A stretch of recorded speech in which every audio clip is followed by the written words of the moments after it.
एक गांव था जहां बरसों से दो कबीले एक दूसरे के दुश्मन थे। एक दिन कुआं खुश्क हुआ तो झगड़ा चमक उठा। तब एक नौजवान खड़ा हुआ और बोला, पानी किसी का नहीं, सबका है। अगर हम बांटेंगे तो जिएंगे और अगर हम छीनेंगे तो मरेंगे। यह सच्चाई सुनकर दोनों कबीले खामोश हो गए। एक बुजुर्ग ने कहा, यह लड़का हमारा लीडर नहीं बल्कि हमारी आंखें हैं जिसने हमें देखना सिखाया। आज इसी तरह की एक आवाज हमें फिर सुनाई दे रही है, सुहेल आफरीदी की सूरत में, जो अमन, इंसाफ और बाहमी भाईचारे का पैगाम लेकर खड़े हुए। जब एक लीडर अवाम के दिलों में उतर जाए तो सड़कें खुद बता देती हैं।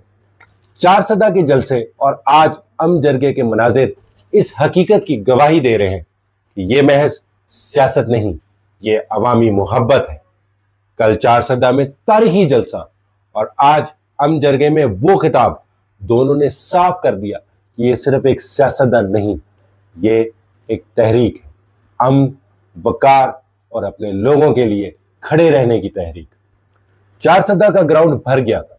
दूर दूर से लोग आए थे, बुजुर्ग, नौजवान, खवातीन, बच्चे, सब नारे लगा रहे थे, सुहेल आफरीदी जिंदाबाद, इमरान खान पाइंदाबाद। जब आफरीदी ने माइक संभाला तो फिजा में एक खास खामोशी और फिर जोश सा पैदा हुआ। उन्होंने कहा कि वो सियासत को अवाम की खिदमत के लिए चुन रहे हैं, इक्तदार के लिए नहीं, और ये पैगाम लोग महसूस कर रहे थे। ये जलसा एक उम्मीद था, एक वादा था कि आवाजें न दबाई जाएंगी और अवाम का हक मांगा जाएगा। अमन जरगे में मुख्तलिफ कबायली, मजहबी और सियासी नुमाइंदे मौजूद थे। सुहेल आफरीदी ने जो सुकून, हुस्ने कलाम और अज़्म के साथ खिताब किया, वो दिलों को छू गया। उन्होंने अपनी बातें सीधी और बावकर अंदाज में रखी, बिल्कुल उसी तरह जैसे आपने बयान की। मेरे किसी मासूम शहरी की इस दफा जान नहीं जाएगी, और अगर जाएगी तो इंशाअल्लाह उसका हिसाब व किताब भी होगा और डंके की चोट पर होगा। ये लाइन सामने बैठे हर बुजुर्ग और औरत के कानों तक पहुंची। एक ताकतवर यकीन कि अब किसी को बेजा नुकसान बर्दाश्त नहीं करना पड़ेगा। अगला हिस्सा उन्होंने इस दर्द और कुर्बानी के जज्बात के हवाले से कहा कि पाकिस्तान पर कुर्बान होने और अमन के लिए हमने लब्बैक कहा, लेकिन हमारे घर, बाजार, हुजरे, उजरे, मस्जिदें शहीद हुई।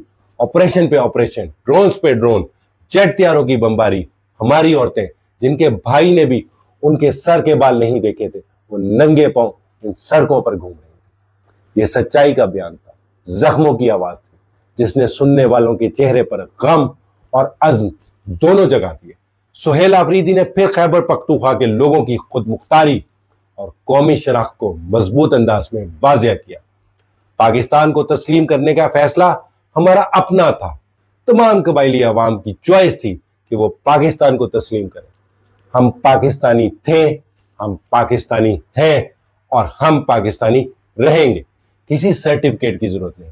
ये पैगाम खुद एतमादी और कौमी वकार की अलामत था। हम अपना फैसला खुद करते हैं कि ताकत, तलब, वफा और असूलों की कसम भी उन्होंने अपनी बड़ी सराहत से दिखाई। वादा करता हूं, इमरान खान के साथ वफा मरते दम तक निभाता रहूंगा। दुनिया की कोई ताकत, कोई दौलत ना मुझे खरीद सकती है, ना दबा सकती है, ना झुका सकती है। ये लाइन उनके असूली मौक़िफ़ और वफादारी की अक्कासी थी। अवाम के सामने खुले दिल से कही गई और आखिर में इंसाफ और खुद मुख्तारी का मुतालबा। हमें सेकंड हैंड गाड़ियां नहीं दी जाएंगी, हमें भीख नहीं चाहिए, हमें हमारा हक चाहिए। ये अल्फाज अवाम के लिए वाज़ेह मुतालबे की नुमाइंदगी करते हैं। इज्जत, हक और खुददारी। जैसे ही ये अल्फाज निकले, हाज़रीन में एक नई तवानाई पैदा हुई। जिरगे के बाद बाहर सड़कें अवाम से भर गई। सुहेल आफरीदी की गाड़ी के इर्द गिर्द लोग जम गए, फूल बरसाए गए और हर जानिब मोबाइल की रोशनियों में वो लम्हे कैद हो गए। लोगों के चेहरों पर खौफ भी था और उम्मीद भी थी। खौफ माजी के जख्मों का और उम्मीद एक बेहतरीन मुस्तकबिल की। ये बयानात महज तकरीर नहीं, ये दर्दों और तौक़ात का इजहार है जो कबायली अवाम ने बरसों में बर्दाश्त किया। अवामी मकबूलियत कामयाबी नहीं होती अगर लीडर अवाम की जुबान ना बने। सुहेल अफरीदी के अल्फाज में सच्चाई, जज्बात और साबित कदमी है। यही वो चीजें हैं जो एक रहनुमा को अवामी दिलों तक पहुंचाती हैं। 4 सदा का जलसा, आज का अमन जरगा और वो वादे, ये सब मिलकर एक वाज़ेह पैगाम देते हैं कि अब खामोशी का दौर खत्म हुआ। इंसाफ और अमन की बात को ताकत मुंतकिल हो रही है। अगर नीयत साफ हो तो रास्ते खुद खुलते हैं, और जब अवाम साथ हो तो तब्दीली नागुज़ीर है। अगर आप भी समझते हैं कि अमन और इंसाफ की आवाज़ मजबूत होनी चाहिए तो कमेंट में लिखें अमन, इंसाफ, अफरीदी, और वीडियो को शेयर करें ताकि ये पैगाम हर दिल तक पहुंचे। जज़ाकल्लाह खैर।